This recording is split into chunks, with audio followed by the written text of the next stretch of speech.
Mening ismim Tug'liq Hamid, yurtim G'o'za shahri, Nag'irchi mahalla, Ro'shan ko'cha 155-qoradan. Yashim bo'lsa 1987-yil 3-yilning 6-kundan hozir 30 qarab maqdim. Men navbatda ota-onam, opam, dadam hadam bir oylik ishlar uchun guvohlik bermoqchi.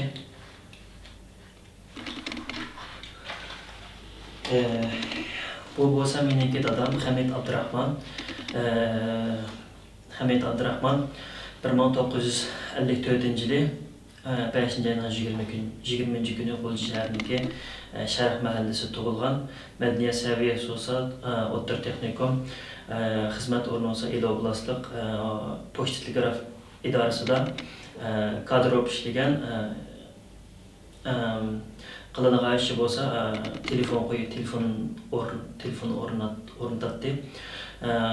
Dadam 2017-yili 1-ayning 27-kuni, ya'ni G'o'za shahriniki Gobo, ya'ni davlat amalli xodimlari tomonidan tutib ketilib, ta hozirgacha qo'yib berilmay, yaqinda dadamni, opamni bir oylik ishlarga 18 yillik qamoq jazosi kelganligi to'g'risida uchur topshirib oldim. Uchur nihoyat aniq ham ishonchlik.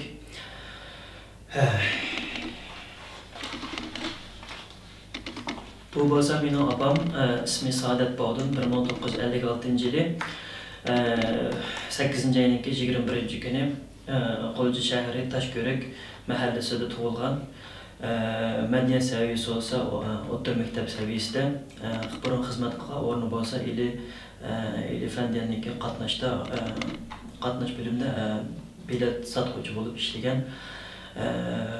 Opamni 2017-yili 1-ayning 27-kuni dadam bilan o'xshash bir qatorda Xitoy bexatarlik organlari tomonidan tutib ketilib, hozirgacha kampida etib, yaqinda dadam bilan o'xshash bir oylik ishlarga 18 yilda qamoq jazosi kelganida opam bor. Hozir opamniki turmadagi salomatlik ahvoli intayin og'ir ekan. Bu bo'lsa mening hadam bo'ldi. Ismi Gulshat Hamid. 1983-yili 5-ayning 4-kuni tug'ilgan. Madaniyat saviyasi bo'lsa oliy maktab bitirgan, ya'ni Xi'an pedagog universitetini bitirib, Urumchidagi Ilyanju, ya'ni bankalarni boshqarish tarmog'ida xizmatga chiqib, 2018-yili 4-ayning 28-29 kunlari Urumchi shahri Shimin Paysu tomonidan qalb menga zaharlangan degan bahona bilan olib ketilib, tarbiyalash lagerlariga avatgan. Shuning bilan hozirgacha izdirki yo'q, ham aloqam bo'lmadi. Adamniki kesib etilganmi yoki qo'yib berilganmi yoki maktabda davomli tarbiyalash lagerida davomli nima yuvish bilan tarbiyalanayotganda hozirgacha noma'lum.